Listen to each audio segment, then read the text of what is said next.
आप सभी को मेरा नमस्ते। मेरा नाम है कृतिका सहगल और मैं स्वागत करती हूँ आपका अपने इस चैनल में। हरियाणा में बहुत ही जल्दी इलेक्शंस होने वाले हैं और सब उसकी तैयारियों में जुटे हैं। मगर आज हम हरियाणा के सिर्फ इलेक्शंस की बात नहीं करेंगे। आज हम हरियाणा की जो विमेन लीडरशिप है, जो राजनीति में जो महिलाएं हैं, उसके बारे में बात करेंगे और उसके बारे में डिस्कशन करेंगे। हरियाणा वो स्टेट है जो जेंडर इनइक्वालिटी के लिए फेमस रहा है, मगर हरियाणा वो स्टेट भी है जिसने हमें कल्पना चावला, मानुषी चिल्लर, साक्षी मलिक और मनु भाकर जैसे रत्न दिए हैं। मगर अगर हम राजनीति की बात करें ना, तो आज भी महिलाओं का योगदान राजनीति में हरियाणा में इतना नहीं है जितना होना चाहिए। अभी भी बहुत काम करना बाकी है। मैं आप सबको ये बता देना चाहती हूँ कि हरियाणा ने 1966 से लेकर अभी तक विधानसभा के लिए कुल 87 महिलाओं को चुना है और अभी तक हरियाणा में कोई महिला मुख्यमंत्री भी नहीं रही है। हाँ, हमारे सामने कुछ ऐसे एग्जाम्पल्स हैं जैसे कि कुमारी शैलजा, सुषमा स्वराज, चंद्रावती, जिन्होंने सक्सेसफुली अपने आप को राजनीति में स्थापित किया है। मगर नोट करने वाली बात यह है कि अभी तक जितनी भी महिलाएं राजनीति में आई है ना, उनमें से ज्यादातर या तो किसी पॉलिटिकल फैमिली से बिलोंग करती थी या फिर सेलिब्रिटी फैमिली से। अगर एक साधारण महिला राजनीति में अपना कदम रखना चाहती है, लोगों का नेतृत्व करना चाहती है, तो उसे आज भी बहुत सी कुरीतियों का सामना करना पड़ता है। सोशल एक्टिविस्ट योगेंद्र यादव ने 2019 में अपने एक इंटरव्यू में कहा था कि अगर आप हरियाणा विधानसभा में पॉलिटिकल फैमिलीज की महिलाओं को फिल्टर करते हैं ना, तो आपको पता चलेगा कि जो राजनीति है ना, उसमें महिलाओं की जो संख्या है वो 0 के बराबर है। बात करते हैं पंचायत इंस्टीट्यूशन की। हमारे कॉन्स्टिट्यूशन के 73rd अमेंडमेंट में ना महिलाओं के लिए ना पंचायत इंस्टीट्यूशन में 1/3 सीट्स रिजर्व है, जिसका ये मतलब है कि इन सीट्स पे सिर्फ महिलाएं ही इलेक्शन फाइट कर सकती हैं। मगर इसके बावजूद भी, रिजर्वेशन होने के बावजूद भी, हमें जेंडर इनइक्वालिटी देखने को मिलती है। और इसका रिजल्ट क्या है? इसका रिजल्ट ये है कि ये जो रिजर्व सीट्स है महिलाओं के लिए, इसका कहीं ना कहीं फायदा उठाया जाता है और महिलाओं को प्रॉक्सी लीडर बनाया जाता है। अब प्रॉक्सी लीडरशिप में क्या होता है, ये थोड़ा समझते हैं। मान लो कि एक महिला जो है वो हरियाणा के किसी गांव से सरपंच की पोस्ट के लिए खड़ी हुई है और मान लो वो जीत भी गई है। अब उसके सरपंच की जो रिस्पॉन्सिबिलिटीज है, ड्यूटीज है या जो डिसीजन मेकिंग है, वो उस महिला के हाथ में होनी चाहिए, राइट?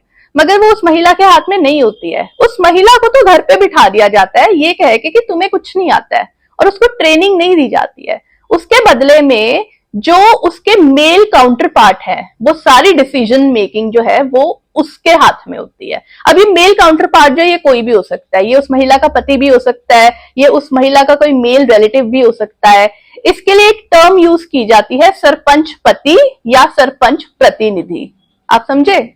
अब जब छोटे लेवल पे ही ऐसा होगा तो हम कैसे एक्सपेक्ट कर सकते हैं कि ज्यादा से ज्यादा महिलाएं जो हैं वो राजनीति में आएंगी, है ना? करनाल में ना टोटल 175 महिला सरपंच है और उनमें से ना 95 महिला सरपंचों पर रिसर्च की गई थी कि उनकी जो पार्टिसिपेशन है वो उनके काम में कितनी है।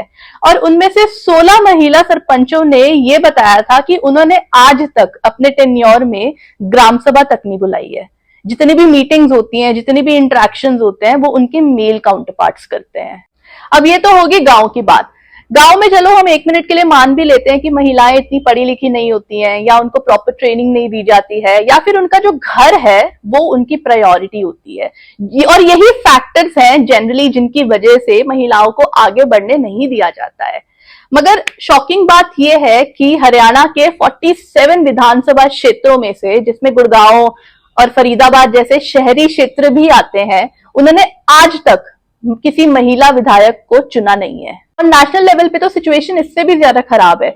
40 साल में हरियाणा से लोकसभा में सिर्फ 4 महिलाएं गई हैं और 1968 से लेकर अभी तक राज्यसभा में सिर्फ 7 महिलाएं गई हैं, और वो भी उस स्टेट से जिसमें 5 विधानसभा सीटें हैं।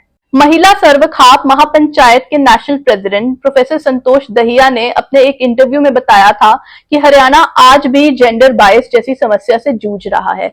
यहाँ पे महिलाओं का पार्टिसिपेशन राजनीति में सिर्फ इसलिए कम है क्योंकि उनको अपने मेल काउंटर पार्ट्स के सामने इंफीरियर माना जाता है। और अगर कोई महिला पार्टिसिपेट करना भी चाहती है, आगे आना भी चाहती है पॉलिटिक्स में, तो उसे ये पुरुष प्रधान समाज जो है वो रोक देता है। यहाँ पर हमें ये समझने की जरूरत है कि जो पॉलिटिकल एम्पावरमेंट है और जो महिलाओं की भागीदारी है पॉलिटिक्स में, ये सिर्फ महिलाओं का मुद्दा नहीं है, ये एक लोकतांत्रिक मुद्दा है।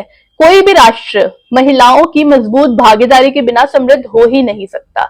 इसीलिए बहुत जरूरी है कि हम जेंडर बायस जैसी मानसिकता को अपने दिमाग से निकालें, इसको पीछे छोड़ें और आगे बढ़ें और ज्यादा से ज्यादा महिलाओं को राजनीति में आने की प्रेरणा दें।